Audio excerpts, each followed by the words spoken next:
মুসলমান ভাইরা রে, আমার কথা ভালো করে বুঝবেন।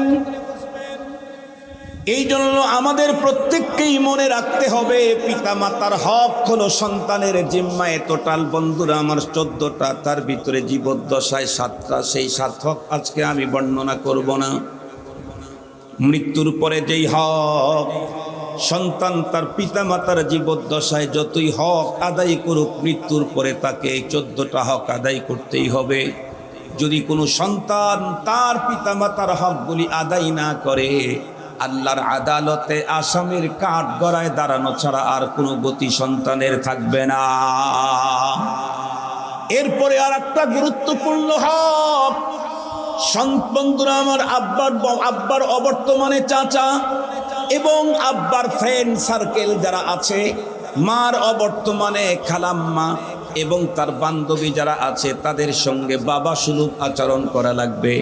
শুধুমাত্র কেবলমাত্র বাবা সুলভ আচরণ করলেই হবে না, বরং আব্বা আম্মার বন্ধুরা আমার প্রয়োজনে, যেমন আমি টাকা ব্যয় করেছি, চিকিৎসা করেছি, কাপড় পোশাক, আমার যদি ওই পরিমাণে আল্লাহ পাক রব্বুল আমিন যোগ্যতা দিয়ে থাকেন, আর চাচা খালা বাবার বন্ধু বান্ধব মার বান্ধবী যারা আছে, তাদের যদি ওই রকমের প্রয়োজন হয়, আর আমার যদি ওই রকমের অবস্থা আল্লাহ দিয়ে থাকেন, বাবা আর মার মতোই তাদের জন্য সম্পদ ব্যয় করা, এটা সন্তানের জিম্মায় হক। মুসলমান ভাইরা রে আমার, এত কিছু করলাম, বাবা ইন্তেকালের পরে তার ওসিয়ত মানলাম, তার সমস্ত দেনা পানাগুলি পরিশোধ করে দিলাম, তার জন্য গুনাহ মাপের দোয়া করলাম, তার জন্য কন্টিনিউ বন্ধুরা আমার সব রেসানি করলাম। এমনকি আব্বার অবর্তমানে চাচা, মার অবর্তমানে খালাম্মা, এদের সঙ্গে সুন্দর আচরণ করলাম, তাদের প্রয়োজনে আমার কষ্টে অর্জিত সম্পদ ব্যয় করলাম। এরপরেও আরও একটা গুরুত্বপূর্ণ হক রয়ে গেল, সেটি হলো মাঝে মাঝে সুযোগ হলেই আব্বা আম্মার কবরের পাশে দাঁড়াইয়া জিয়ারত করা লাগবে। লা ইলাহা ইল্লাল্লাহু ওয়াহদাহু লা শারীকা লাহ ونشهد أن سيدنا وسندنا وحبيبنا وشفيعنا وطبيبنا وطبيب قلوبنا وأولانا ومولانا محمدا عبده ورسوله الذي أرسله بالحق إلى الخلق بشيرا ونذيرا وداعيا إلى الله بإذنه وسراجا منيرا. أما بعد، فأعوذ بالله من الشيطان الرجيم. بسم الله الرحمن الرحيم. وقضى ربك ألا تعبدوا إلا إياه وبالوالدين إحسانا إما يبلغن عندك الكبر أحدهما أو كلاهما فلا تقل لهما أف ولا تنهرهما وقل لهما قولا كريما واخفض لهما جناح الذل من الرحمة وقل رب ارحمهما كما ربياني صغيرا. صدق الله مولانا العظيم وصدق رسوله النبي الأمي الكريم ونحن على ذلك لمن الشاهدين والشاكرين والذاكرين والحمد لله رب العالمين. اللهم صل على سيدنا مولانا محمد وعلى آله وأصحابه وبارك وسلم. اللهم صل على محمد النبي الأمي وعلى آله وسلم تسليما. يا رب صل وسلم دائما أبدا على حبيبك خير الخلق كلهم. আলহামদুলিল্লাহ, আজ 10 ডিসেম্বর 2024 ইংরেজি মঙ্গলবার।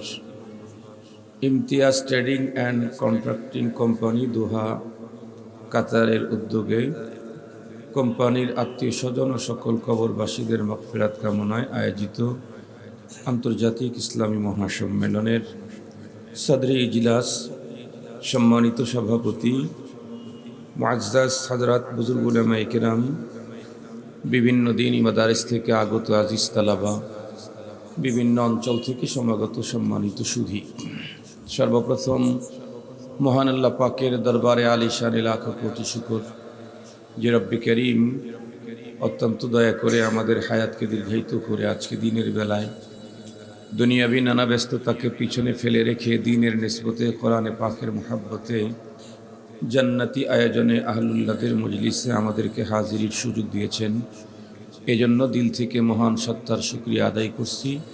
মুহাব্বত ও আকিদাতের সাথে সকলেই পড়ে নেই আলহামদুলিল্লাহ।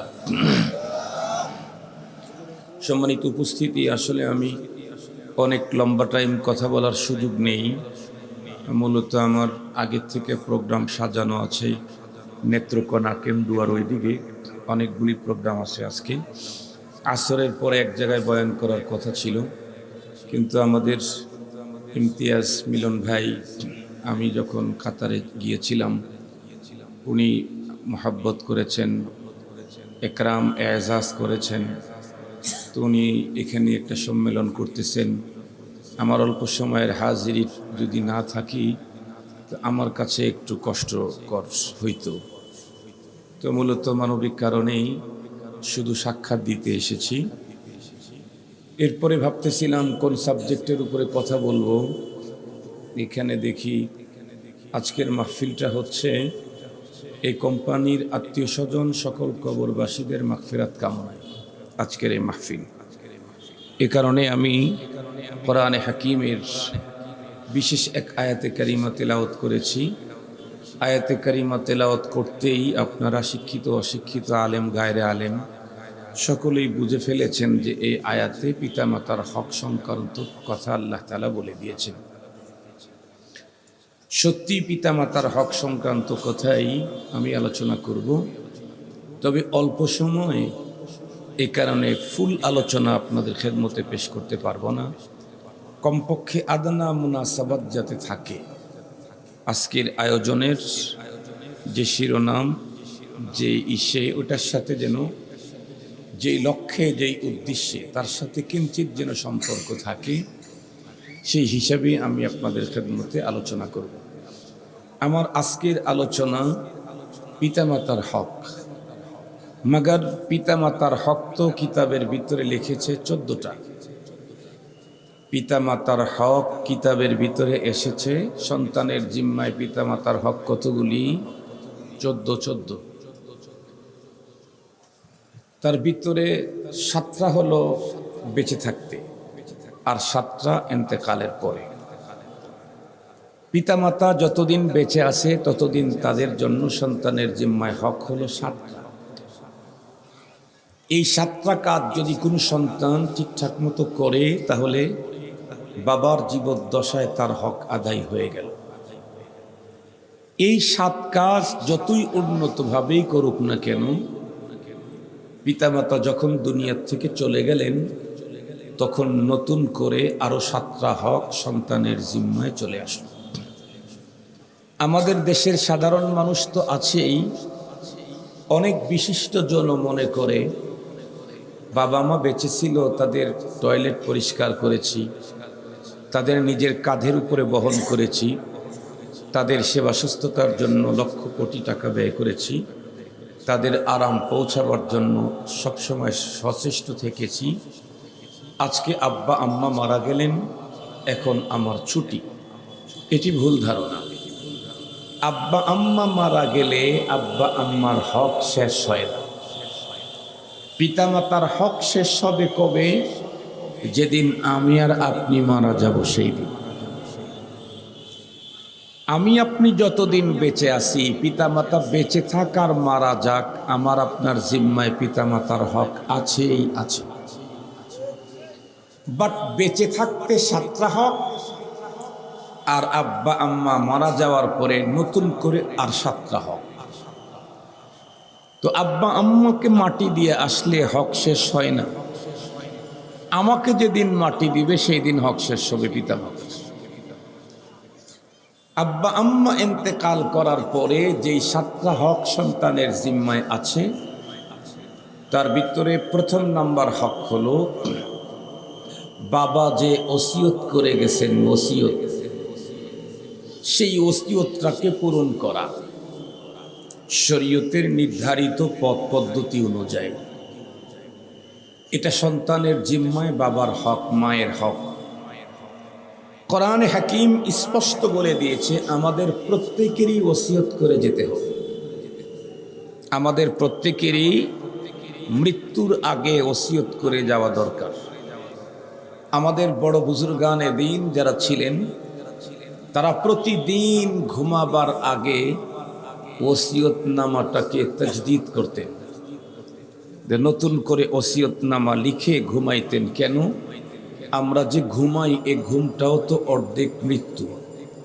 এ কারণেই তো আমরা ঘুমের আগে যে দোয়াটা পড়ি সেটি হলো কি? কথা বলেন, বলেন বলেন। তার মানে, হে আল্লাহ, তোমার নামেই আমার মৃত্যু এবং আমার জীবন। আমি মরে যাই মানে ঘুমাই এবং সেই ঘুম থেকে জাগ্রত হই, এটা তোমার নামে। মৃত্যু তো ফাইনাল, ঘুমটাও খানিক মৃত্যু। এই জন্য বুজুর্গানে দিন তারা ওসিয়তনামা লিখে যেতেন। দ্বিতীয় নম্বরের সন্তানের জিম্মায় পিতামাতার হক।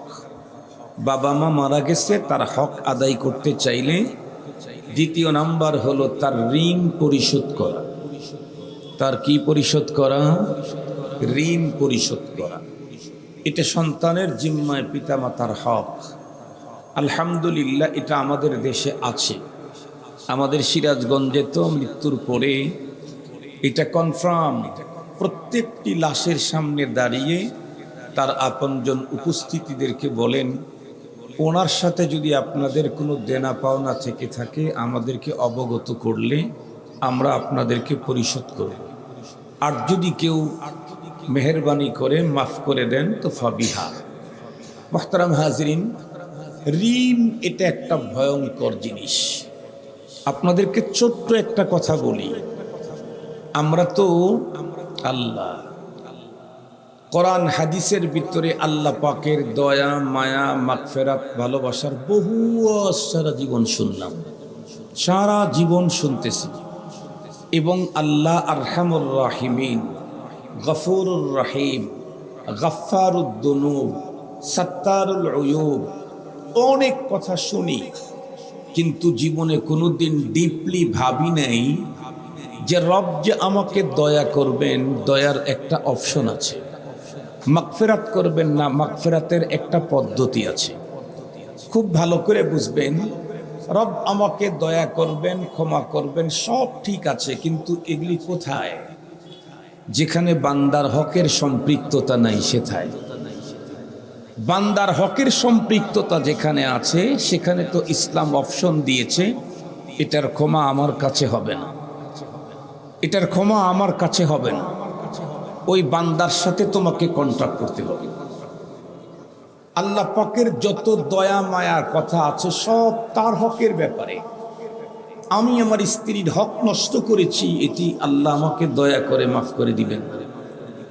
আমি আমার ছেলের হক নষ্ট করেছি, আল্লাহ আমাকে মাফ করে দিবেন না দয়া করে। বরং রসুলকে দিয়ে আল্লাহ জানাই দিয়েছেন, মান কাতা মিরাসা ওয়ারিসিহি কাতা আল্লাহু মিরাসাহু মিনাল জান্নাতি ইয়াউমাল কিয়ামা। সন্তানের হক নষ্ট করেছ, তার পাওনা তাকে দেওনি, তোমার জান্নাতে তোমার পাওনা থেকে তোমাকে দূরে সরায় দেওয়া হবে, তোমাকে বঞ্চিত করা হবে। এই জন্যে বান্দার হক বড় সিরিয়াস। পিতামাতা ইন্তেকালের পরে সন্তানের জিম্মায় গুরুত্বপূর্ণ দায়িত্ব হলো তার বাবাকে ঋণ মুক্ত করে দেওয়া, যাতে করে পরপারে আল্লাহর আদালতে তাকে জবাবদিহি করতে না হয়, কবরের জগতে তাকে সাজা ভোগ করতে না হয়। 3 নম্বরের হক আব্বা আম্মা ইন্তেকালের পরে তাদের গুনাহ মাপের ব্যবস্থা করা। হয়তো অনেক গুনাহ নিয়ে বাবা চলে গেছে, এই গুনাহগুলি যদি ক্ষমা না নিয়ে দেই, এই মতো অবস্থাতে যদি পরপারে আল্লাহর আদালতে বিচার কার্য শুরু হয়ে যায়, তাহলে তো এই গুনাহ ক্ষমা হওয়ার মাত্র দুইটা পথ। একটা হলো রব যদি নিজের দয়াতে ক্ষমা করে দেন তুফা বিহা, যদি বলেন আমি আমার দয়া দিয়ে ক্ষমা করব না, আল্লাহর হক, বান্দার হক তো বান্দার কাছ থেকেই মিউচুয়াল করাতে হবে, তাহলে সেই ক্ষেত্রে এই গুনাহ মাপ নেওয়ার ক্লিয়ার করার একটাই পথ, সেটা হলো জাহান্নামের আগুনে পুড়ে এই গুনাহগুলোকে ক্ষমা নিতে হবে। এক আধা সেকেন্ড জাহান্নামের আগুনে পুড়বার মতো সক্ষমতা আমার আপনার কারণেই। এই ভয়ঙ্কর শাস্তি, যেই শাস্তির কথা রব নিজে বলেছেন, আযাবুন আলীম, আযাবুন আযীম, আযাবুন মুহিন, আযাবুন নার। ভয়ঙ্কর ভয়ঙ্কর শব্দ। এরপরে রব্বুল আলামিন আরো বলেছেন, ফায়াউমা ইযিন লা ইউআযযিবু আযাবাহু আহাদ ওয়ালা ইউসিকু ওয়াসাকাহু আহাদ। রব বলেন, পৃথিবীতে যত পদ্ধতিতে স্বৈরাচারদেরকে, জালেমদেরকে জুলুম করার দৃশ্য আর কথা আর গল্প তোমরা শুনেছো, এই জাতীয় কোনো পদ্ধতিতে আমি শাস্তি দিব না। আমার শাস্তি হবে এর চাইতে ভয়ঙ্কর। পৃথিবীর যত অপরাধীদেরকে তোমরা বানতে দেখেছো, কাউকে এভাবে, কাউকে উপর করে, কাউকে মাথা নিচের দিকে দিয়ে, রব বলেন এই জাতীয় কোনো পদ্ধতিতে আমি অপরাধীদেরকে বাঁধব না, আমার বাধা হবে এক ভয়ঙ্কর। এ কারণেই আব্বা আম্মা ইন্তেকালের পরে তার গুনাহ মাপের ব্যবস্থা করা। গুনাহ মাপের ব্যবস্থা কেমনে করবেন? একেবারে সহজ কথা। আমাদের এক উস্তাদে মুহতারাম বলতেন যে 5 ওয়াক্ত নামাজের পরে তুমি সূরাতুল ফাতিহা পড়ো, সূরা ইখলাস পড়ো, পড়ে এর নেকি তোমার বাবাকে দাও, আর হাত উঁচু করে রবের কাছে বলো, ইয়া আল্লাহ, আমি তো এর নেকি দিলাম, কিন্তু বাবার আমল নামায় তো গুনাহ থাকতেই পারে, গুনার জন্য বাবার হয়ে আমি তোমার কাছে আপিল করতেছি, তুমি আমার বাবাকে মাফ করে দাও, তুমি আমার মাকে মাফ করে দাও। তো বলেন, প্রতিদিন 5 বার যদি কোনো সন্তান তার বাবার জন্য আল্লাহর আদালতে জামিনের আবেদন করতেই থাকে, আল্লাহ পাক রব্বুল আলামিন অবশ্যই দয়ার সাগর, করুণার আধার, খুব লম্বা টাইম যাবে না, সন্তানের বিনয়ী চোখের পানি আর আবেগী দোয়ার কারণে তার পিতা মাতাকে আল্লাহ তাআলা জামিন দিয়ে দিবেন, মুক্তি পেয়ে যাবে, মুক্তি পেয়ে যাবে। আজকে মিলন ভাই তার আজকের এই বিশাল সমাবেশ, লক্ষ লক্ষ টাকা ব্যয়, এর মূল টার্গেটই কিন্তু লিখে দিয়েছেন, আপনজন আত্মীয় স্বজন কবরবাসীদের দোয়া। এটাই টার্গেট আজকে ওনার। এই লক্ষ লক্ষ টাকা ব্যয়ের টার্গেট হলো এইটা ওনার। বহুত বড় কাজ। মনে রাখবেন, পিতামাতা ইন্তেকালের পরে আরো একটি গুরুত্বপূর্ণ হক, পিতামাতার অ্যাকাউন্টে নেকি পৌঁছাবার ব্যবস্থা করা। কারণ আপনার আব্বা আম্মা হজে চলে গেছে অথবা চিল্লায় গেছে, যাওয়ার সময় 15 দিনের টাকা নিয়ে গেছে, উনি গিয়ে নিয়ত করছেন 3 চিল্লা কমপ্লিট করে আসবেন, টাকা পৌঁছানো দরকার না? কথা বলেন, টাকা পৌঁছানো দরকার না? উনি দেশের বাইরে চলে গেছেন, জাপানে গেছেন দাওয়াতে তাবলীগের মেহনতে। বলুন তো দেখি, বাংলাদেশ থেকে জাপানে টাকা পৌঁছানো যায় না? বাংলাদেশ থেকে জাপানে যেমন টাকা পৌঁছানো যায়, কারো পিতামাতা কবর জগতে চলে গেছে, জগৎ ছেড়ে আরেকটা জগতে চলে গেছে, আলমে বারজাখ। আল্লাহ পাক অপশন দিয়েছেন, সিস্টেম দিয়েছেন, দুনিয়াতে সন্তান চাইলেই তার আব্বা আম্মার অ্যাকাউন্টে নেকি ঢুকাইতে পারবে। আব্বা আম্মার অ্যাকাউন্টে নেকি ঢুকাইতে পারবে। মনে রাখবেন, কোন সন্তান তার বাবার জীবদ্দশায় পৃথিবীর সব সম্পদের মালিক হওয়ার পরে সবটাই যদি বাবাকে দেয়, বাবা যতটুকু মুস্তাফাদ উপকৃত না হয়, কোন সন্তান তার মা বাবা ইন্তেকালের পরে একবার সূরা ইখলাস পড়ে এর নেকিটা যদি দেয়, দুনিয়ার জীবদ্দশায় সমস্ত সম্পদ দেওয়ার চাইতে বাবার উপকার বেশি হয় সূরা ইখলাসের দ্বারায়। এই জন্য আমাদের উস্তাদ বলতেন 5 ওয়াক্ত সালাতের পরে সূরাতুল ফাতিহা পড়ো, সূরা ইখলাস পড়ো। আব্বা আম্মার জন্য যতদিন বেঁচে আসো কন্টিনিউ দোয়া করতে থাকো। এই দোয়ার দ্বারায় তোমার বাবার জামিন হবে। এ প্রসঙ্গে হাকিমুল উম্মাত মুজাদ্দিদুল মিল্লাত শাহ আশরাফ আলী থানভী রহমাতুল্লাহি আলাইহি উনি ওনার কিতাবের ভিতরে ইন্ডিয়ার একটা ঘটনা বর্ণনা করেছেন। আমি ঘটনাটা আপনাদেরকে শুনাই। ইন্ডিয়ার ভিতরে এক বুজুর্গ স্বপ্নে দেখলেন, আপনারা যদি একটু গরম তো আপনারা যারা ওই পাশে আছেন এইদিকে প্রচুর জায়গা আছে, এই কর্নারে জায়গা আছে, একটু ওই পিছন দিক থেকে স্টেজের বাম সাইডে আসেন, প্রচুর জায়গা আছে।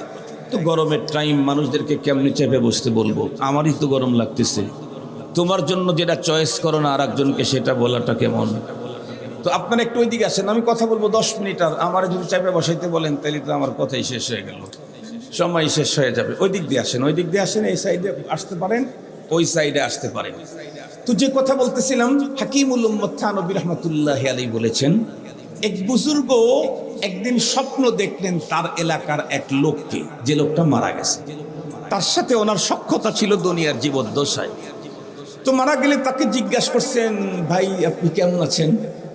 লোকটি তখন উত্তর করছে, হুজুর আমার বড় বদনসিব, কি আমি পৃথিবী ছেড়ে যখন চলে এসেছি তখন পরপারের পূর্ণ প্রস্তুতি আমার ছিল না। কেমন? যেই পরিমাণে নেকি দরকার এটাও আমার নাই, আবার গুনাহ থেকে ফ্রেশ হয়ে আসা দরকার সেটাও আমার নাই। একদিকে নেকি সংকট, অপর দিকে গুনাহের বোঝা।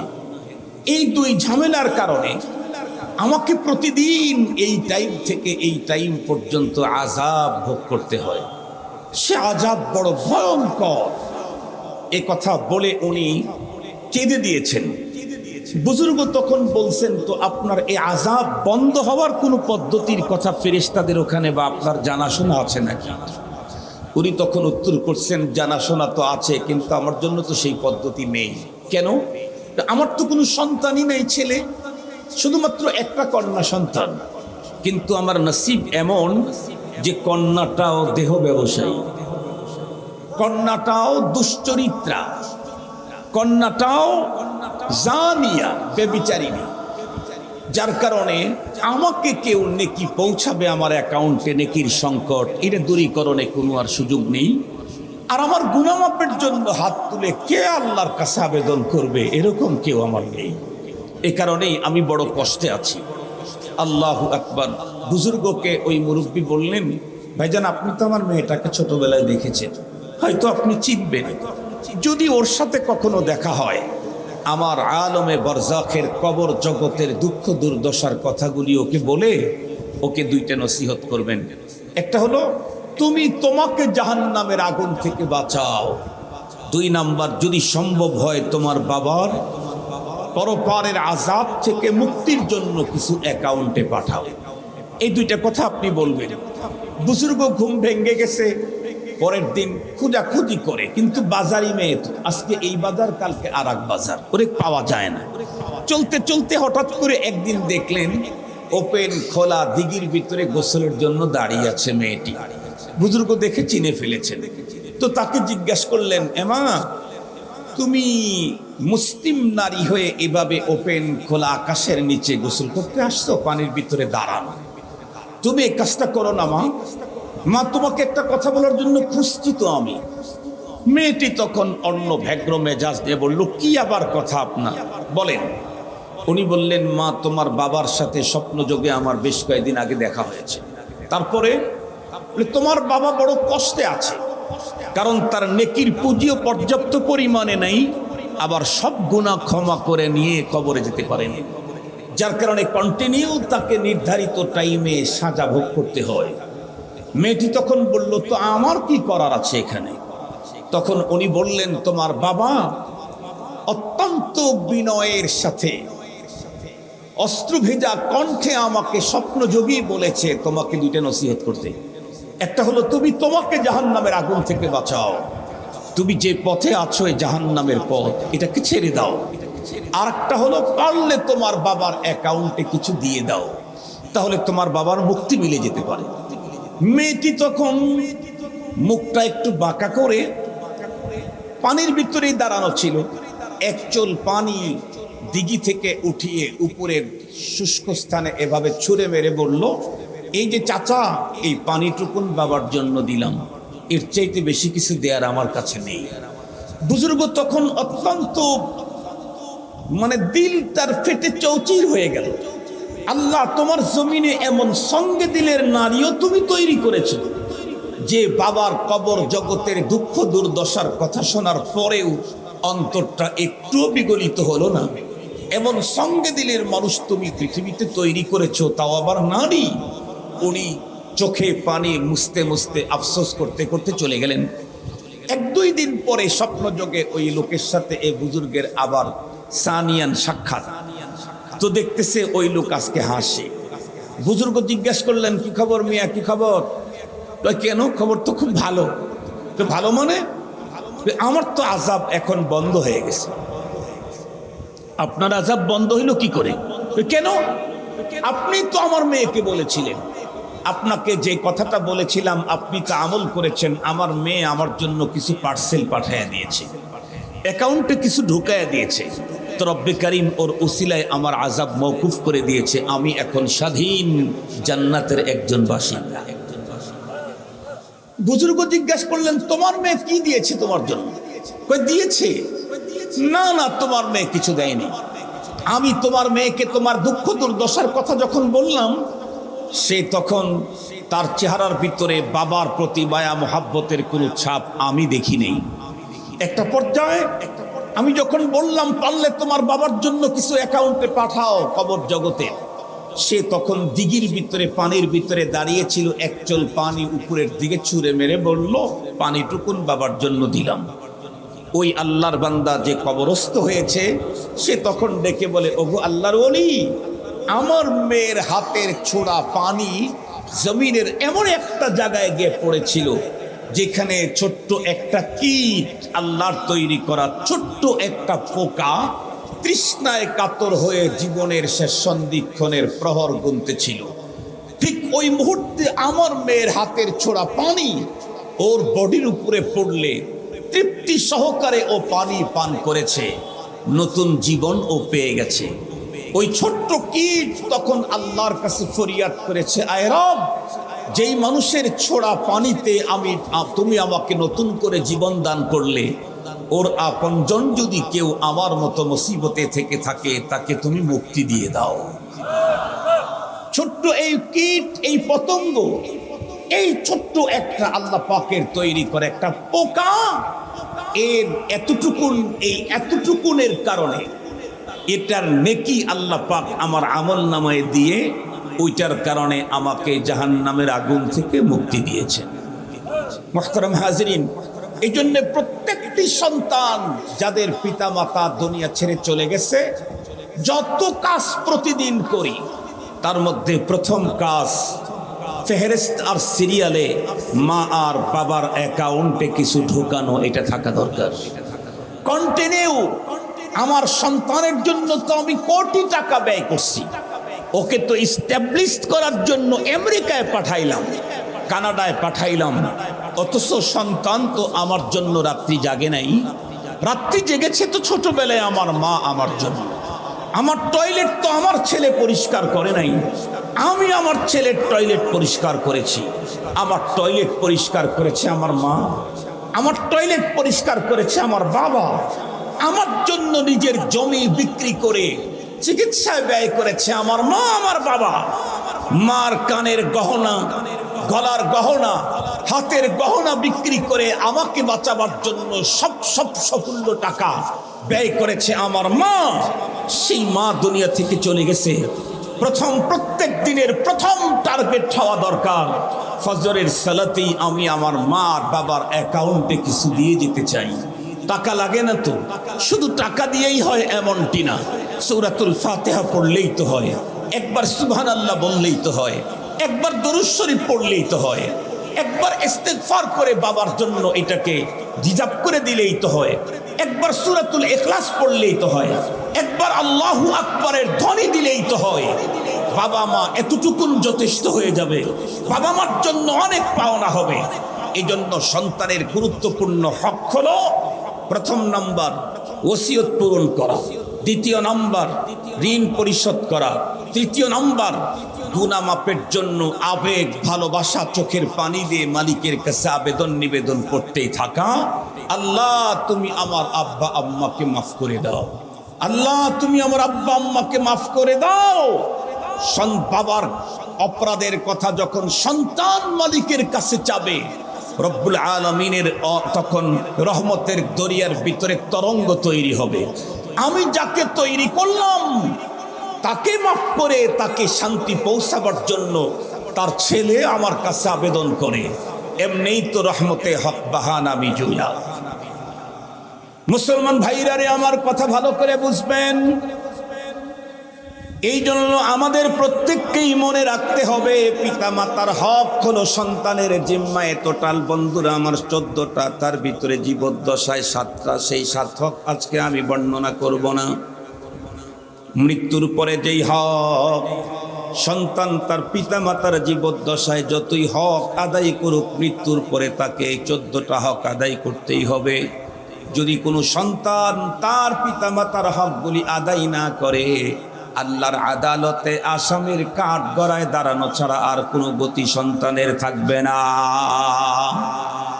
এরপরে আর একটা গুরুত্বপূর্ণ হক, বন্ধুরা আমার, আব্বার অবর্তমানে চাচা এবং আব্বার ফ্রেন্ড সার্কেল যারা আছে, মার অবর্তমানে খালাম্মা এবং তার বান্ধবী যারা আছে, তাদের সঙ্গে বাবা সুলভ আচরণ করা লাগবে।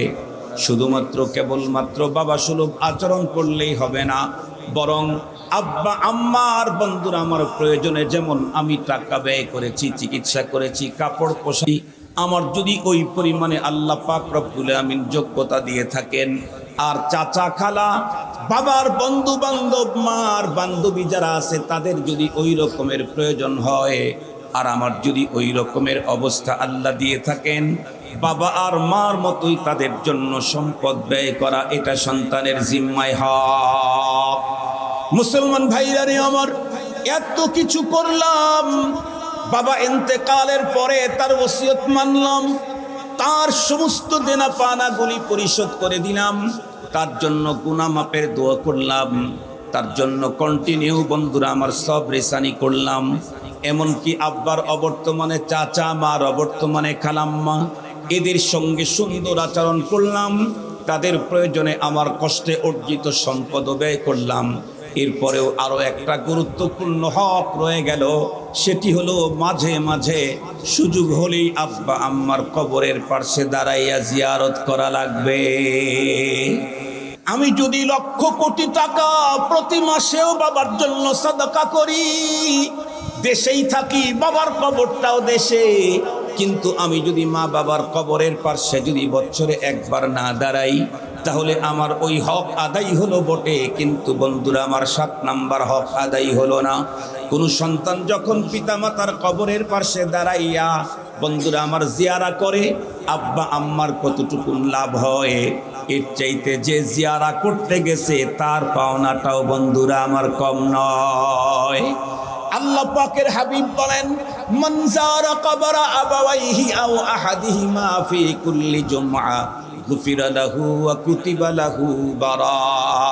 কোন মুসলমান যদি তার পিতা মাতা দুইজন অথবা যে কোনো একজনের কবর জিয়ারত করে প্রতি জুমাবার, আল্লাহর হাবিব বলেন তার জীবনের সমস্ত সগীরা গুনাহ মাফ করা হয়, এবং যেই সন্তান জিয়ারা করতে গেল তাকে জাহান্নাম থেকে মুক্তির ব্যবস্থা করে দেওয়া হয়।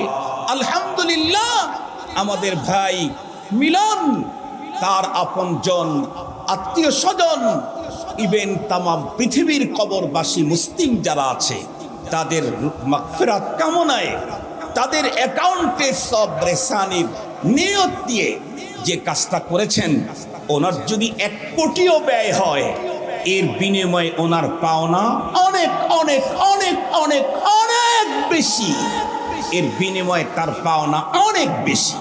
এজন্য আসুন আমরাও আমাদের আপনজন যারা বেঁচে আছে তাদের হক আদায় করি, যারা দুনিয়া থেকে বিদায় নিয়েছে তাদের হক আদায় করি।